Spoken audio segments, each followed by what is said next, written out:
Juana, why do you always look so plain? Honestly, thinking that you're my daughter depresses me.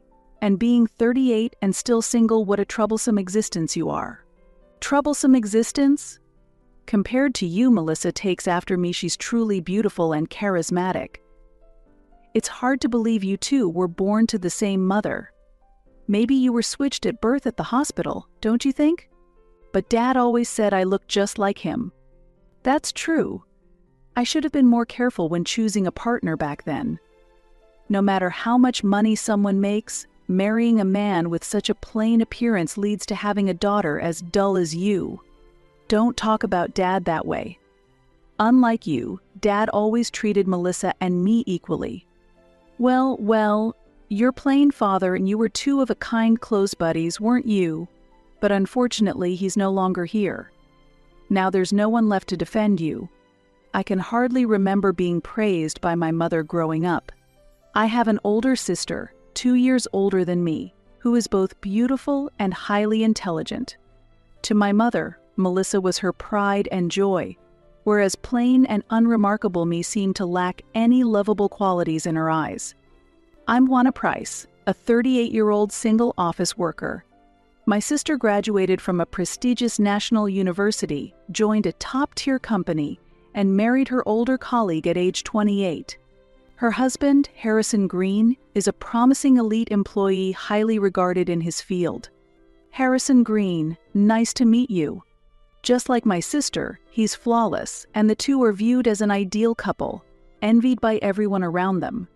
Because Harrison frequently travels for work, spending more than half the year away from home, we've barely had the chance to meet and haven't grown close. My sister gave birth to her first daughter at 33 and had a son at 37. After her maternity leave, she returned to work, balancing her job and childcare seamlessly. Beautiful and diligent, both at work and at home, my sister is someone I deeply admire. That's why, whenever my mother compares us, saying, "You'll never measure up to your sister," I have no choice but to accept it without protest. Still, being ranked by your own mother leaves an indelible scar on a child's heart. My father passed away 7 years ago due to illness. It was just after my sister had given birth to her first daughter. My sister said she was glad our father got to see his grandchild before he passed, as it brought him great joy. People often said I resembled my father as a child. Moreover, my father treated both my sister and me with equal love and care. Melissa was studious from an early age and always sat at her desk as soon as she came home. Studying is fun. When I learn new things, it feels like my mind is expanding. I remember her saying things like that often. On the other hand, I struggled with studying and couldn't seem to retain anything. The idea of my mind expanding made no sense to me. With more knowledge, it feels like the future is opening up.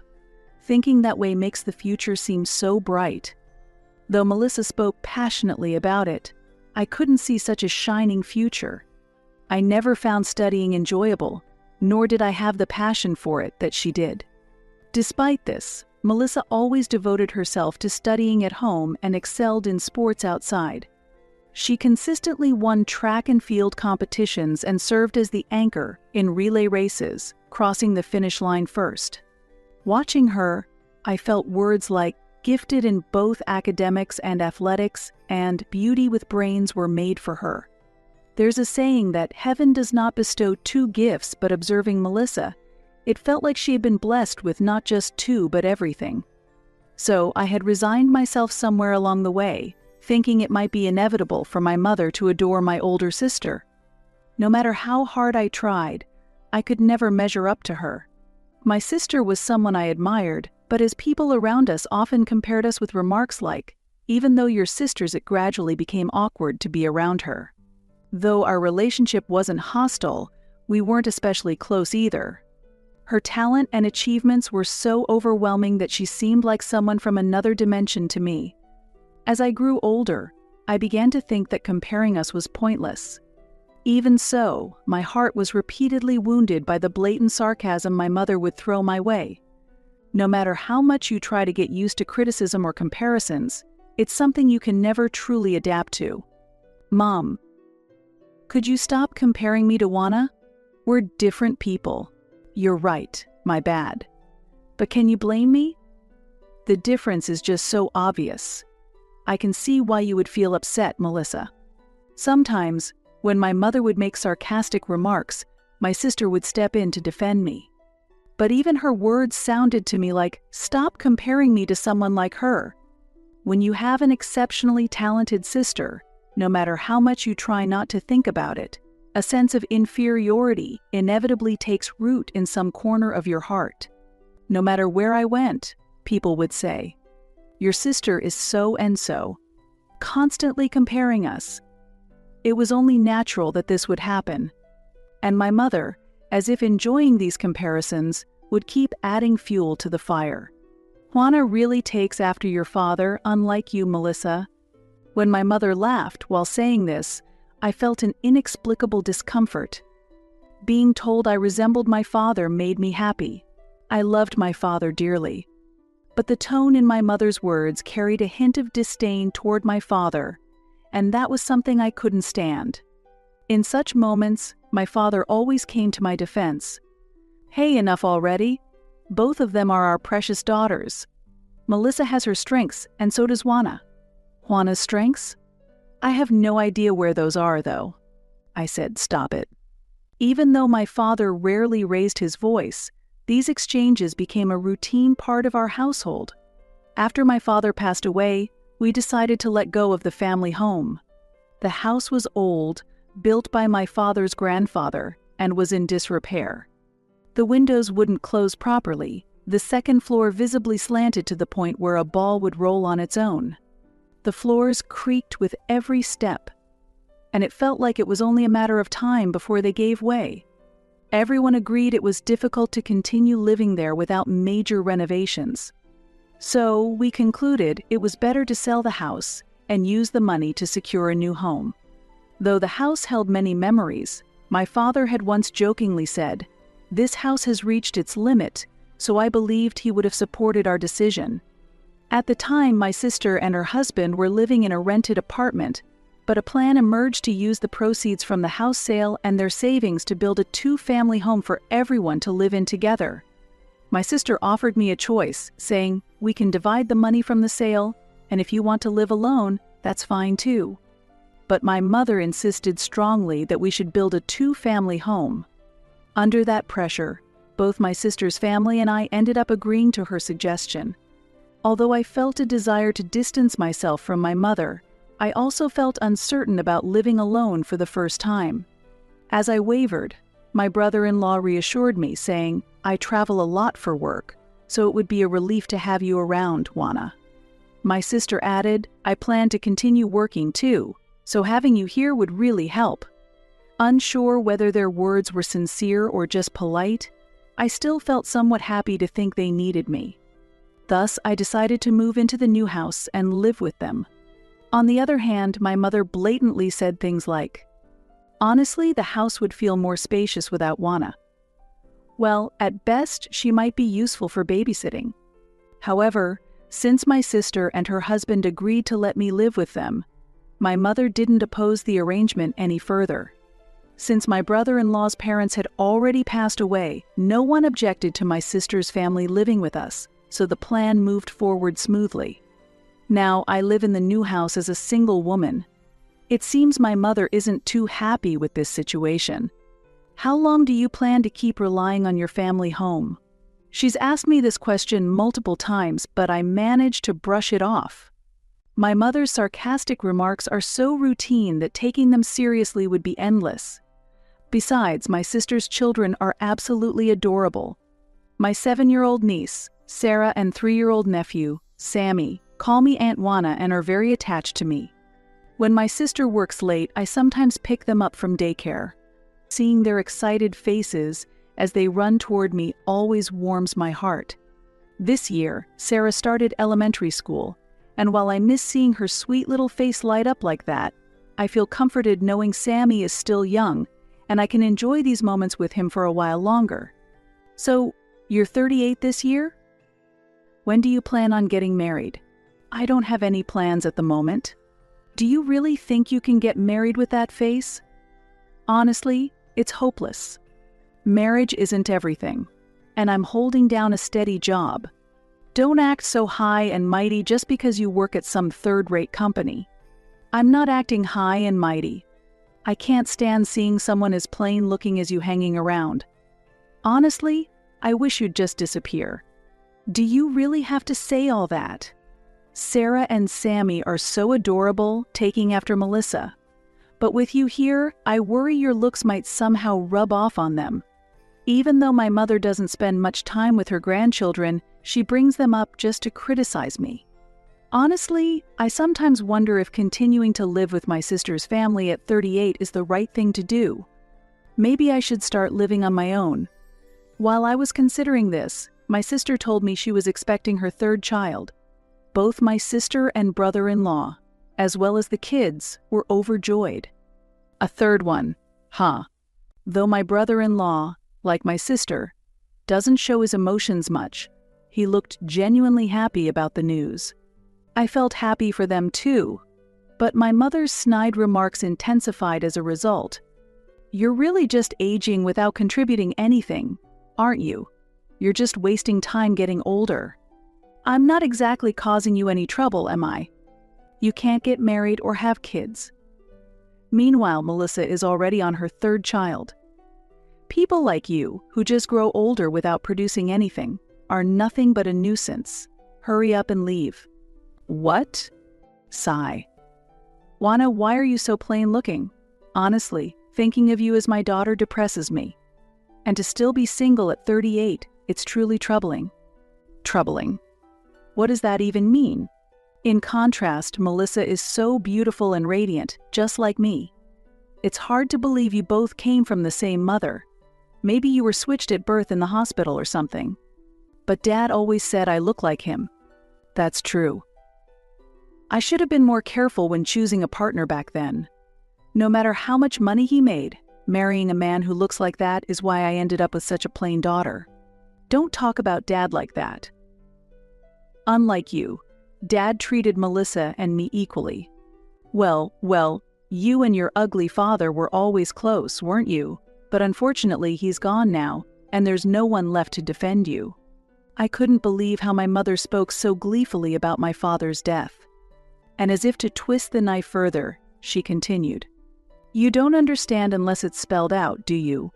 Not only are you ugly, but you're also dumb and inconsiderate. You don't have to say it like that. If I don't say it, you won't get it. Even Melissa always says having someone like you in the house is a nuisance. Is that true? It's the truth.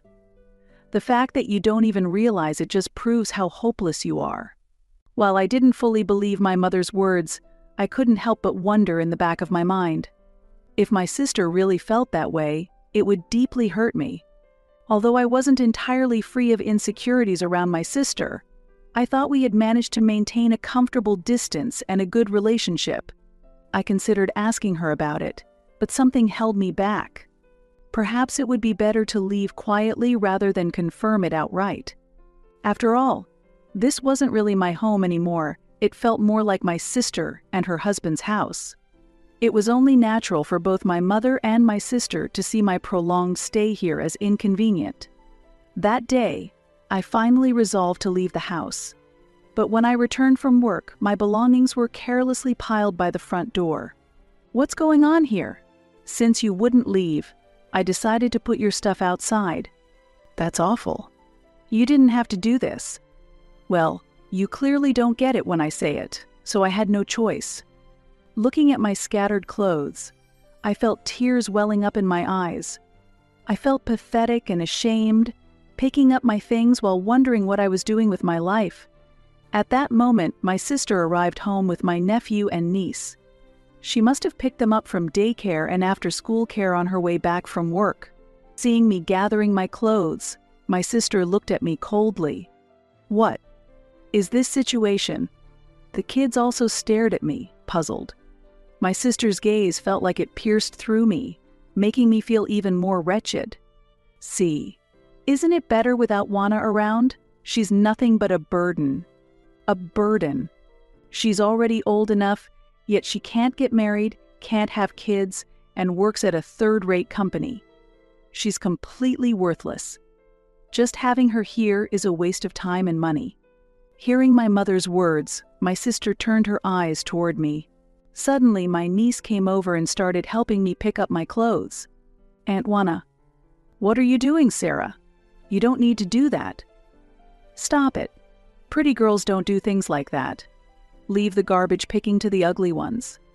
Despite the presence of my niece and nephew, I was on the verge of tears. "Are you okay?" "I see. So that's how it is." My sister watched the scene unfold with a stern expression. Her silence made me wonder if she, too, saw me in this light. The thought made me feel even more miserable. I bit my lip in regret, thinking I should have left the house much earlier. "Melissa, you feel the same way, don't you? I'm not needed in this family, am I? If people without productivity aren't needed, then I feel the same way," my sister said. Hearing her words, my mother reacted with delight. I struggled to hold back the tears that were threatening to spill. I felt that crying now would only make me feel even more pathetic. Exactly. Anyone wasting money should leave. Someone wasting money, huh? "Then why don't you leave, Mom?" "What?" Even my mother was shocked, and for a moment I couldn't understand what my sister had said. I thought I must have misheard her and found myself staring at my sister's face. She met my eyes and smiled warmly. It was clear she had meant exactly what she said. My mother looked bewildered, seemingly even more confused by my sister's words than I was. "Mom, didn't you hear me?" "Wait a minute. What are you saying?" "It's supposed to be Juana who leaves." My sister calmly set Sammy down from her arms. Then she looked at Sarah and asked her to take Sammy to their room. Sarah nodded with a sweet smile. "Come on, Sammy, let's go." She cheerfully took his hand and led him into the house. After watching them leave, my sister spoke. "You said it yourself, Mom. People without productivity should leave. That describes you, doesn't it? Are you joking? I'm your mother.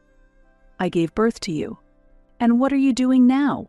Wasting money, just eating and sleeping. Where's the productivity in that?" My sister's words left my mother wide-eyed with shock. She looked almost cartoonish, her eyes bulging as if they might pop out. "You don't help take care of the kids, you don't assist with picking them up from daycare, and you don't do any housework. All of that has been done by Juana. Without her, I would have been completely lost."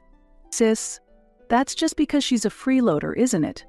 "Mom, you're a freeloader too. Juana pays her share of living expenses every month, but you use all your pension on yourself and don't contribute to utilities or groceries. I'm your parent. It's the children's responsibility to take care of their parents. And besides, the money to build this house came from selling your father's house. That gives me the right to live here. It's useless to argue that. When we sold the family home, you claimed half as your inheritance. But this house was built entirely with the rest of the inheritance and my savings. Juana's rightful share was also used for this house, which gives her the right to live here. You, Mom, who didn't put in a single cent, don't have that right." "What?" Indeed, when the family home was sold, there had been a discussion about dividing the inheritance. But I had assumed the money was used to build the new house. At the time, my sister had offered to give me my share, but I chose not to take it, thinking it was better used for the house. It seemed natural to me, and I had assumed my mother thought the same. After all, she had been so adamant about building a two-family home. That's right. Dad's inheritance was divided, with half going to Mom and the rest split between Juana and me. So, half of it is mine. But Mom, this house was built with the remaining inheritance and our savings. That includes the share Juana should have received. So Juana has every right to live here. You, who didn't contribute a single dollar, don't." "What?" "Mom, you claimed the entire inheritance as your share and didn't contribute to building this house. That means you have no right to live here. So, shouldn't it be you who leaves?" It seemed my sister's words finally sank in, as my mother's face gradually turned pale. She never imagined my sister would say something like this. My mother had always cherished my sister, firmly believing she would always take her side no matter what. To be honest, I was just as surprised as my mother to hear my sister speak this way. But upon reflection, it felt very much like something my sister would do. Since childhood, she had always approached things objectively, without letting emotions cloud her judgment. Her expressions rarely betrayed her feelings, making her emotions difficult to read, but she always made logical decisions. I remember hearing about how, as a middle schooler, she witnessed bullying and used her reasoning skills to thoroughly defeat the bully in an argument. People around her sometimes described her as cold and calculating. Even so, I had always been proud of her. Seeing her unchanged after all these years, I felt a deep sense of admiration. What? Are you planning to kick your own mother out? Have you forgotten everything I've done for you? Everything you've done? All you ever did was parade me around to show off. I was nothing more than a tool for your self-satisfaction. Hearing my sister's words, I realized she, too, had been harboring deep feelings about our mother. I used to envy how my sister always went out with our mother, but she had never seemed to enjoy herself. It wasn't that our mother adored her to our mother, my sister was simply a trophy to flaunt. Even so, I've kept quiet because you're our mother. But Juana is also my beloved sister, and she's family. I believe family members should support each other. Hearing my sister's words warmed my heart, and I felt tears welling up. Knowing my sister thought of me this way filled me with joy. She truly was someone I could be proud of. Besides, Sarah is in elementary school now and understands more than you think. Having someone like you around would only have a negative impact on her, so you need to leave. What? Are you serious? Yes, I've reached my limit. It's not good for me or the baby to keep enduring this. Where am I supposed to go? My sister cast a single glance at my mother and walked past her without a word. My mother sank to the floor. As I quietly tried to pass her, she suddenly grabbed my leg. Even you're abandoning me? Who do you think raised you to this point? You're not. What? You're not my parent. My only parent was Dad. With that, I walked into the house. My mother stared at our backs in stunned silence. Later, my mother tried to speak to my sister in a gentler tone, but my sister completely ignored her, acting as though she didn't even exist. Eventually, my sister told the kids, "Grandma is leaving." Yay. That's great. What? Well, Grandma was always mean to Aunt Juana. I didn't like her. Sarah said this cheerfully, laughing. Hearing her words, my mother seemed even more frozen in place. Children are incredibly perceptive, I thought once again. Afterward, my mother began living alone in a small, run-down apartment behind the train station. My sister quickly found an apartment and moved my mother's belongings out in no time. I was impressed by her swift and decisive actions. However, my sister is the one paying for the rent of that apartment. You would think my mother would at least be grateful for that, but she doesn't seem to feel any gratitude at all. Apparently, over the past 7 years, my mother had spent all the money from the sale of the house. I had felt something was off about her lavish lifestyle, wondering if my sister was giving her some financial support. But that wasn't the case. She probably thought she could spend her savings freely because my sister was covering her living expenses. She had racked up considerable credit card debt, so her monthly payments were quite significant. Most of her pension went toward paying off those debts, leaving her in a tough financial spot. She had asked my sister multiple times to let her move back, but my sister refused. She even called me asking to borrow money, but I, of course, declined. Since then, I stopped communicating with her. One day, I spotted my mother working part-time at a supermarket. When she noticed me, she approached and demanded money. Seeing her still energetic reassured me in a strange way. It seemed she wasn't well liked at her part-time job due to her bossy attitude, and she lived a quiet life in her apartment with no friends visiting her. That was likely the last time I would see her. 2 years later, I got married and moved out. Afterward, my sister and her husband gave me the full amount of money from the sale of our father's house. My sister explained that they had saved it so they could return my share when I got married. Initially, I said I didn't need it since I had relied on their home for so long. But my sister insisted, saying that because I had always contributed to household expenses, I deserved to have the money back. Once again, I felt so grateful to have such an amazing sister. A year later, I gave birth to twin daughters. I remained close with my sister and her family. Her third child was a boy. Her 3 kids adored my twins as if they were their own little sisters. I truly hope we can continue to maintain this loving and close relationship for many years to come,